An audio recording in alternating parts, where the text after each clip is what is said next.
خیر تو اس نے فون اٹھایا اور اس نے فون کیا عمران خان کو. اچھا آگے سے کسی یوتھی یا یوتھر نے نہیں پوچھا کہ یار وہ تو جیل میں ہے تو وہاں پہ کیسے فون ملا ہوگا, لیکن سارے اب سن رہے ہیں پوری توجہ کے ساتھ. اور عمران خان نے منع کر دیا. عمران خان نے کہا میں نے معاف نہیں کرنا حافظ کو. ٹھیک ہے, اچھا جی میں اب اسی صدمے سے باہر نہیں آ رہا یار, یہ کیسے ہونک بونگے اور احمق لوگ ہیں کہ یہ اس کے اوپر بلیو کر گئے کہ واقعی حافظ صاحب جو ہیں وہ ترکی گئے ہوں گے اور انہوں نے رجب طیب اردوان کو کہا ہوگا کہ جہاں عمران خان سے مجھے معافی لے دے. توبہ توبہ توبہ توبہ. اچھا لیکن یہ کافی نہیں تھا. اگلا تھا کہ آپ کو پتہ ہے کہ اس نے واپس پاکستان کیوں نہیں آیا. MBS جو ہے, MBS پاکستان اس لیے نہیں آیا کہ اس نے کہا کہ میرا دوست جو ہے وہ تو جیل میں ہے, میرا بھائی جو جیل میں ہے, تو میں تو پاکستان ایسے کسی پاکستان کے اندر قدم نہیں رکھ سکتا جس کے اندر جو ہے وہ میرا بھائی جو ہے وہ جیل میں بند کیا ہو, تو لہٰذا وہ اس وجہ سے پاکستان نہیں آیا. اس کے اوپر لوگوں نے کہا یہ انہوں نے آئسولیٹ کر دیا پاکستان کو, یہ کر دیا وہ کر دیا. اچھا جی دوسری ہے بھی ایسی برداشت کر لی. تیسرا جناب ایک اور جناب امریکہ کا کوئی ٹیکساس کا یوتھیا تھا, وہ فوری طور پہ آیا کہتا ہے اس سے بڑی بات میں آپ کو بتانے چلا ہوں. پاکستان کے اندر جو ہے وہ پیٹرول کا کرائسس ہونے لگا ہے, آئل کا کرائسس پیدا ہونے لگا ہے, اس کی شارٹیج ہو جائے گی, اس کی کمی ہو جائے گی, ملنا نہیں, لینے لگیں گے. انہوں نے کہا وہ کیوں؟ تو MBS نے فیصلہ کیا ہے کہ وہ پاکستان کو آئل نہیں دے گا. اچھا MBS جو ہے وہ پاکستان کا بیشتر حصہ ہم خریدتے ہیں سعودیہ سے لیتے ہیں, اور وہ والا حصہ خاص طور پہ جو وہ قرض پہ دیتا ہے, $3 ارب کا انہوں نے وہ قرض دیا ہوا ہے نا, ہمیں سرکولیٹ ہوتا رہتا ہے, تو وہ قرض پہ دیتا ہے ہمیں, تو وہ پھر بعد میں ہم ان کو پیسے واپس کرتے ہیں, تو پھر اسی اماؤنٹ کا ہم پھر ان سے ادھار تیل لے لیتے ہیں تاکہ پاکستان کے زر مبادلہ کے اوپر تھوڑا سا پریشر کم ہو جائے. باقی 60% تو ہم دوسری جگہ سے خریدتے ہیں نا, اور زیادہ تر کویت کا جو مافیا ہے, آئل مافیا, وہ پاکستان میں آپریٹ کرتا ہے, اور باقی ہم کویت والے مافیا سے لیتے ہیں, اس طرح کر کے دوسرے ممالک سے لے لیتے ہیں. سعودیہ کا جو تیل جو براہ راست گورنمنٹ ٹو گورنمنٹ ڈیل ہوتی ہے وہ تو آتی ہے براہ راست منسٹری آف پیٹرولیم کے ذریعے, لیکن دوسرا جو امپورٹ ہوتی ہے یا ہم اوپن بڈنگ کرتے ہیں وہ زیادہ تر پاکستان میں کویت مافیا جو ہے, آئل کا مافیا جو ہے وہ ڈیل کرتا ہے. تو بقول ان کے کہ پاکستان کے اندر بحران پیدا ہو جائے گا, اور آئل جو ہے وہ سعودی عرب نے دینے سے انکار کر دیا ہے, اور جس کے نتیجے کے اندر اب دیکھیے کیسے زندگی سٹینڈ سٹل آ جائے گی, یہ اور کریں قید بند. ٹھیک ہے, یہ ہے وہ 4-5 اطلاعات جو میں نے گزشتہ ایک ہفتے کے اندر آبزرو کی ہیں. تو پھر میں نے سوچا کہ یہ کس مائنڈ سیٹ میں رہتے ہیں, ٹھیک ہے, یہ کس دنیا کے اندر رہنے اور بسنے والے لوگ ہیں.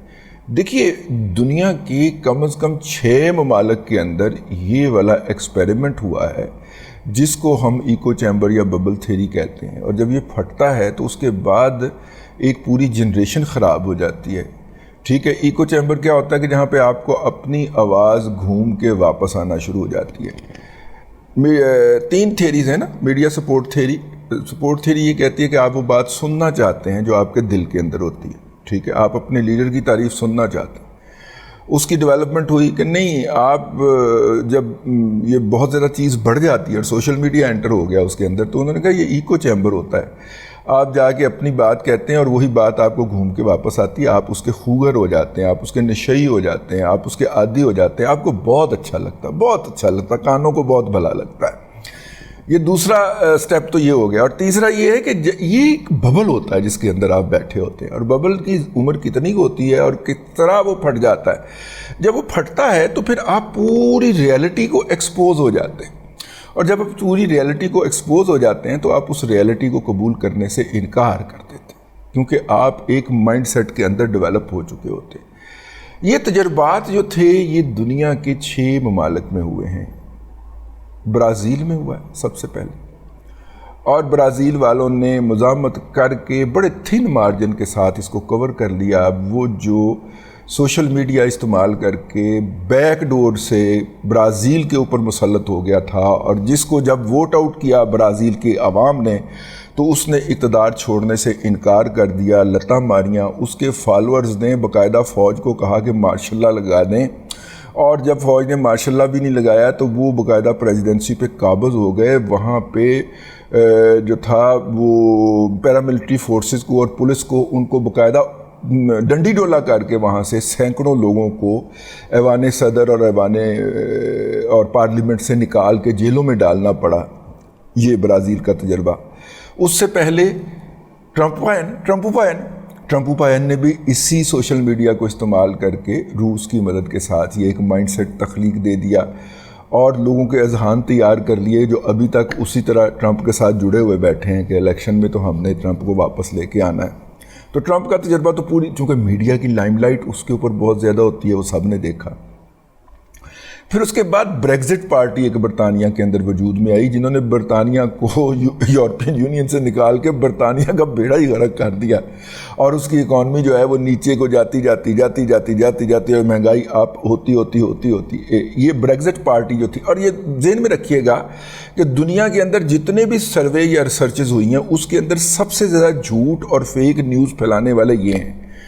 تو انڈیا کے اندر یہ تجربہ جاری ہے فی الحال. ٹھیک ہے. تو برازیل، اپنا برطانیہ 2، اس کے بعد امریکہ 3، انڈیا 4، ہمارے والا 5واں جی تجربہ. ایک اور ہے وہ میرے ذہن سے اتر گیا ابھی گفتگو کرتے. تو یہ 5-6 ممالک کے اندر یہ تجربہ ہوا جس کے ذریعے سوشل میڈیا کو استعمال کر کے مخصوص اذہان پیدا کیے گئے. اور اس کا وکٹم کون تھا؟ ہر وہ شخص جو سوشل میڈیا کو اپنی خبر کا ذریعہ سمجھتا ہے اور جس کو خبر کی اتھینٹسٹی کو چیک کرنے کے بارے میں کوئی بنیادی تربیت نہیں ہے کہ یہ خبر درست ہے یا غلط ہے. وہ یہ سمجھتا ہے کہ اس کے 80,000 کے یا 2 لاکھ کے یا 9 لاکھ کے موبائل کے اوپر ایک چیز آ گئی ہے کسی واٹس ایپ گروپ میں، کسی ٹویٹر پہ، کسی فیس بک کے اوپر، تو وہ اتھینٹک ہے، وہ معتبر ہے. اس کی سب سے بڑی جو جگہ تھی یا اس کی پیدائش کی یا اس کا ایپی سینٹر تھا وہ فیس بک بنا، کیونکہ فیس بک کے سبسکرائبر کی تعداد بہت زیادہ ہے. وہ سب سے زیادہ ایپی سینٹر، پیدائش کا جگہ جو تھی وہ یہ بنا. دوسرے نمبر کے اوپر اس کے اندر آتا ہے واٹس ایپ گروپس جو لاکھوں میں ملینز کے اندر بنائے. اور پی ٹی آئی نے 5th جنریشن ہائیبریڈ وار کے ذریعے تو ڈیولپڈ ممالک کے اندر اوورسیز کے لیے لاکھوں نہیں کروڑوں واٹس ایپ گروپ بنائے اور اس کے لوگوں کو ممبرز بنایا اور اس ممبر کے ذریعے روزانہ 24/7 ہر منٹ کے بعد ٹرمپ کر کے ایک پوسٹ گر رہی ہے اور وہ ان کی ایک آئیڈیا کو سپورٹ کری جا رہی ہے اور وہ بلیو کر گئے اس کے اوپر اور ایک خاص طرح کی ذہنی حالت میں چلے گئے. جس طرح کی ذہنی حالت کے اندر وہ جس نے شداد نے دنیا میں جو جنت بنا لی تھی تو اس کے کہنے پہ لوگ جان دے دیا کرتے تھے کیونکہ انہیں جنت کی سیر کروا دی جاتی تھی اور جنت میں حوریں جو تھیں وہ ان کی خاطر تواضع کرتی تھی اور وہ سمجھتے تھے کہ میں تو مرن کے بعد مل جانیاں نے. تو وہ پھر اس طرح بھی اپنا حشیشین جو ہیں جو صلاح الدین ایوبی کے دور کے اندر آئے وہ بھی یہی تھے.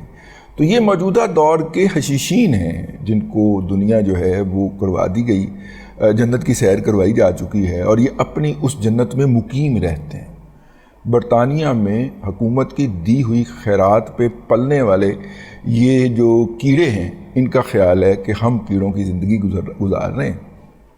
اور اگر نواز شریف کے گھر کے باہر مظاہرہ کرتے ہوئے مجھے کسی نے تھپڑ مار دیا اور میں پوری کوشش کروں گی کہ مجھے کوئی تھپڑ مار دے، لوگوں کے گریبان پکڑوں گی، لوگوں کے گلے لگوں گی، اگر مجھے یہ کر دے گا تو برطانیہ کے اندر میرا سٹے کرنے کا جو کیس ہے وہ مضبوط ہو جائے گا، جڑا کہ پہلے میں عدالت فائل کیتا ہوا ہے اور سٹے لیا ہوا ہے، لیکن امید ہے کہ مینوں وہ ڈپورٹ کر دیں گے. اس کے بعد پھر میں کہوں گی کہ مجھے پاکستان میں خطرہ ہے. نواز شریف صاحب واپس آ رہے ہیں اور نواز شریف کے واپس آنے کے بعد بہت سارے لوگوں کے کیسز جو ہیں برطانیہ میں مستقل قیام کے وہ مضبوط ہو جائیں گے، کیونکہ وہ جا کے کہیں گے کہ ہم نے نواز شریف کے گھر کے باہر مظاہرہ کیا تھا، اس کو گالیاں بکی تھیں، اس کے بچوں کو دھمکیاں دی تھیں، اب چونکہ وہ پاکستان کا پرائم منسٹر بن گیا ہے اس لیے ہماری جان کو خطرہ ہے، تو اس لیے ہمیں برطانیہ میں رہنے کی اجازت دی جائے. اب تک کے لیے اتنا ہی.